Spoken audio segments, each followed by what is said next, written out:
In 1984, Israel faced one of the worst economic crises in the developed world. Inflation had skyrocketed to over 400% annually. That means if you bought a loaf of bread in January, by December, it would cost 4 times more, or worse. Wages couldn't keep up, prices changed daily, pensions lost their value, and public confidence in the national currency, the Israeli shekel, had completely evaporated. The entire economy was in freefall. Supermarket shelves were empty, citizens were hoarding US dollars, and the banking system was on the verge of collapse. To many, it looked like Israel was about to become a failed state. But today, Israel has one of the most advanced economies in the world. It leads in cybersecurity, AI, biotech, and agriculture.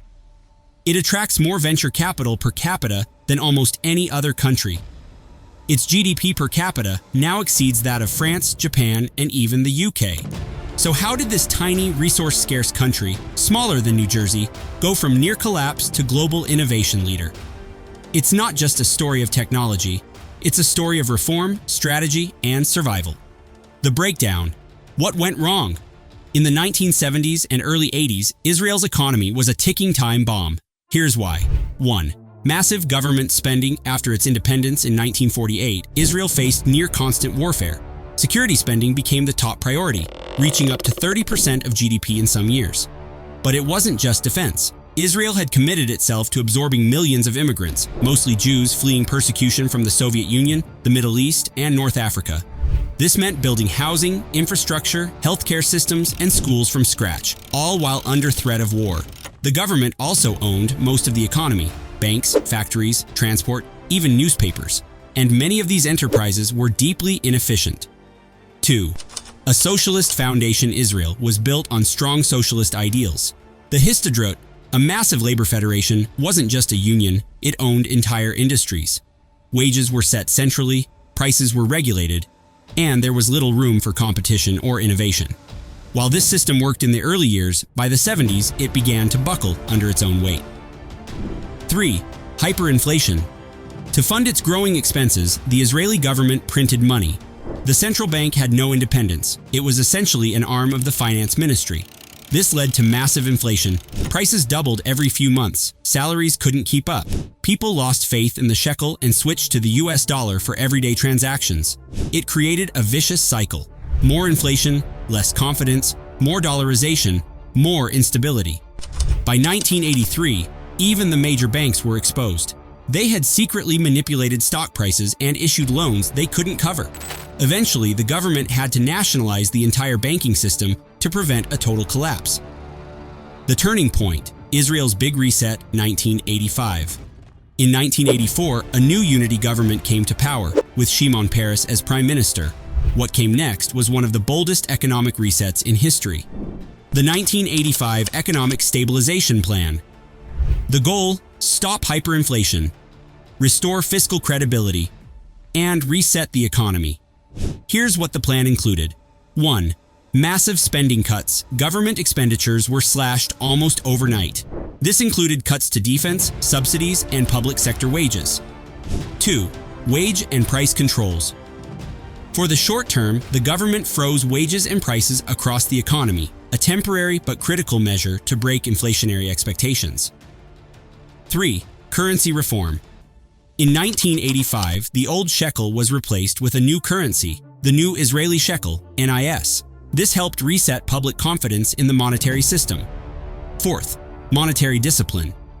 The central bank stopped printing money to cover deficits. Eventually, the Bank of Israel gained full independence, a move that allowed it to focus solely on price stability.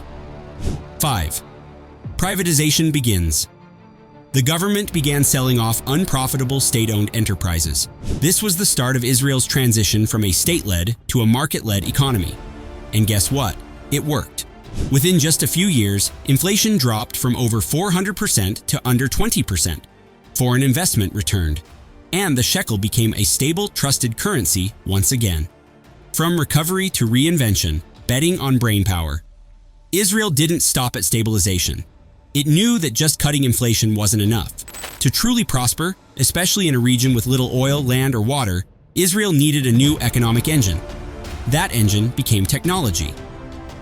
1. Education and military R&D. Israel had always invested heavily in education, especially STEM fields, but it also had something unique: mandatory military service in tech-heavy units like Unit 8200, the Israeli equivalent of the NSA.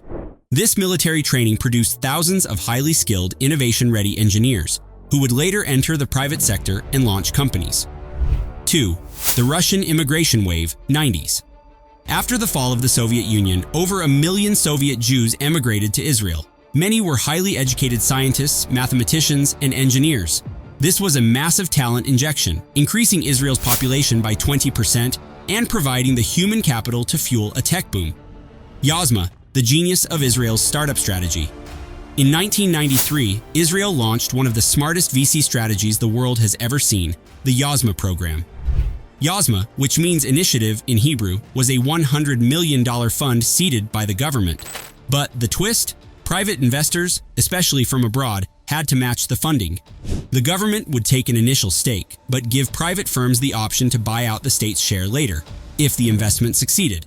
This reduced risk for early investors while aligning incentives.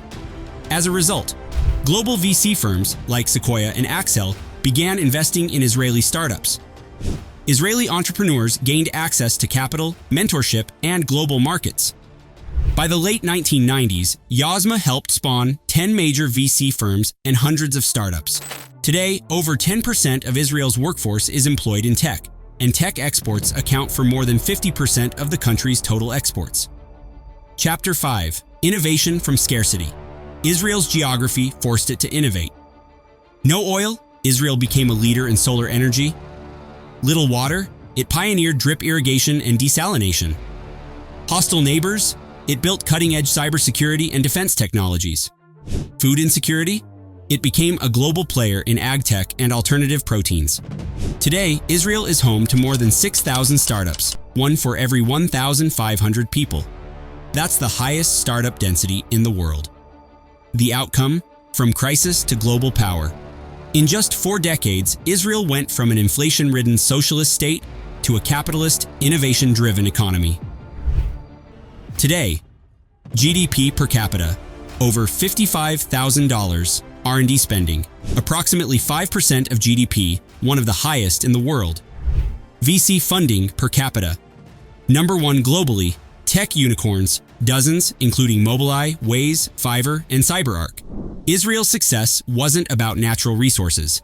It wasn't about being big. It was about adaptation, intelligence, and policy courage. Lessons for the world. Israel's transformation offers powerful lessons. Even in times of crisis, decisive reform can reverse decline.